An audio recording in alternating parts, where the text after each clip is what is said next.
nous allons voir comment consulter une balance et un grand livre dans Isaconta collaboratif interface Windows.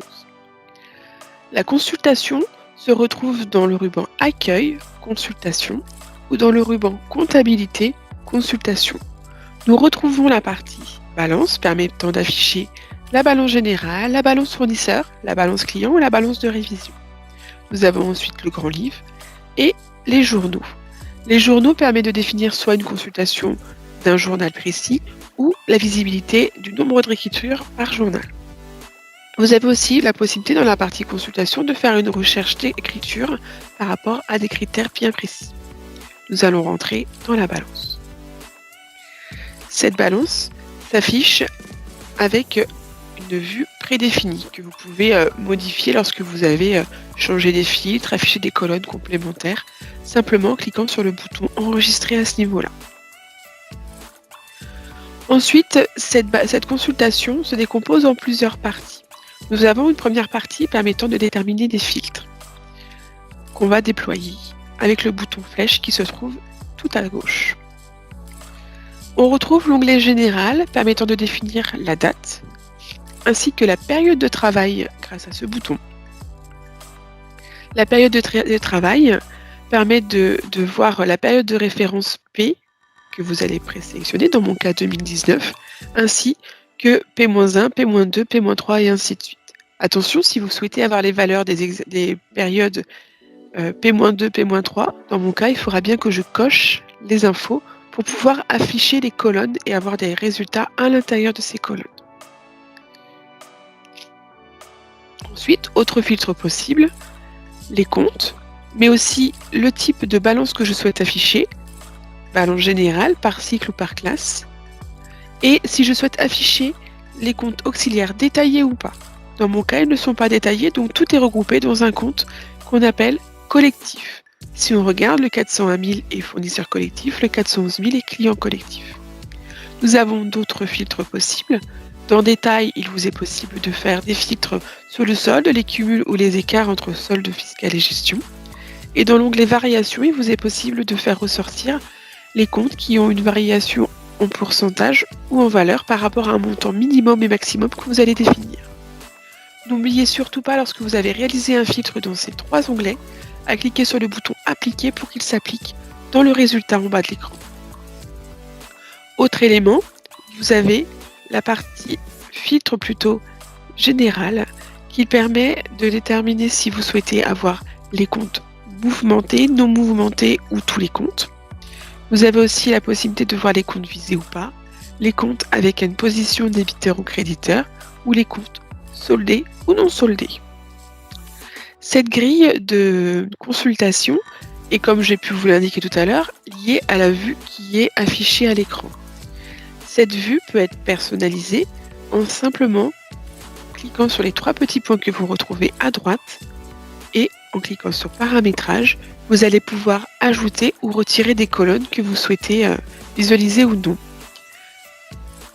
Une fois que vous avez fait ce changement et que vous souhaitez conserver ce changement à chaque consultation, n'hésitez pas à enregistrer votre vue pour que les prochaines fois, ça soit cette vue-là qui vous soit proposée, ou au minimum, si vous n'avez pas déterminé que c'était une vue par défaut, puisqu'il y a la petite case vue par défaut lorsque vous enregistrez, cette vue sera disponible dans la liste déroulante pour pouvoir être sélectionnée lors de votre prochaine consultation. Ensuite, au niveau de l'utilisation de cette partie résultat, vous retrouvez la liste des comptes de votre dossier avec la possibilité de mettre un petit commentaire à ce niveau-là, commentaire qui sera affiché au comptable lorsqu'il visualisera le dossier. Nous allons nous mettre sur un compte que je souhaite visualiser en détail, ce compte Crédit Agricole. Si je me mets dessus, je vois le solde et en double-cliquant dessus, je pourrai accéder au grand livre. Avant d'aller consulter le grand livre, un petit point important. Cette grille qui s'affiche à ce niveau-là, vous avez la possibilité de l'exporter vers Excel en cliquant sur le bouton Coller Excel. Excel s'affichera, s'ouvrira avec la copie de cet écran. Donc, nous allons double-cliquer sur Crédit Agricole et mon grand livre 512 100 va s'afficher. Si on reprend un peu les fondamentaux qu'on a pu voir au niveau de la balance, on retrouve les mêmes choses. La possibilité de filtrer grâce aux éléments disponibles dans la petite flèche que vous retrouvez à gauche, avec des filtres de type général ou des filtres de type avancé. Nous avons un peu des filtres différents que ce qu'on avait au niveau de la balance, puisque là je peux filtrer sur une date, ou sur soldé ou pas, ou mouvementé ou pas. Et dans la partie avancée, je peux très bien dire je veux tous les éléments visés ou pas, ou les éléments lettrés ou pas. Nous retrouvons aussi des filtres disponibles du type je veux les mouvements qui sont lettrés ou pointés. Et je retrouve la possibilité, comme je l'avais sur la balance, de pouvoir coller dans Excel. Dans les petits boutons que vous retrouvez ici, nous avons aussi la possibilité de copier tout simplement pour pouvoir coller à un autre endroit qu'Excel, Word ou bien d'autres endroits. Nous avons 3 boutons à ce niveau-là qui vous permettent, pour le premier, de modifier les données.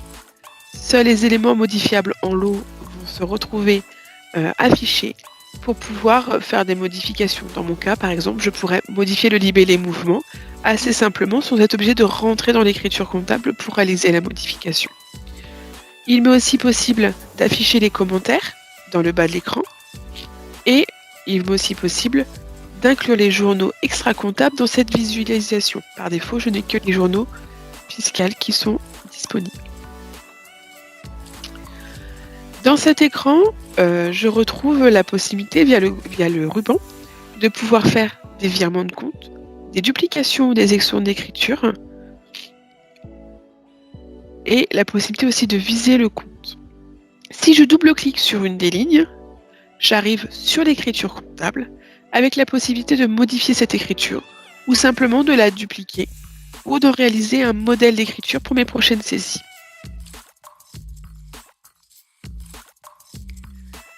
Dans cet écran de grand livre du compte 51200, qui est un compte banque, j'ai aussi la possibilité de faire un rapprochement bancaire, simplement en cochant la colonne P, qui me permettra de pointer les mouvements que j'ai sur mon relevé papier. Si je vais sur un compte fournisseur ou un compte client, j'aurai la colonne L qui permettra de faire du lettrage et donc de pouvoir lettrer les factures et les règlements ensemble. N'oubliez surtout pas de cliquer sur le bouton questions-réponses que vous avez en haut à droite de votre écran, que ce soit en consultation grand livre ou en consultation balance, pour pouvoir répondre à l'ensemble de vos questions que vous pouvez avoir sur la consultation.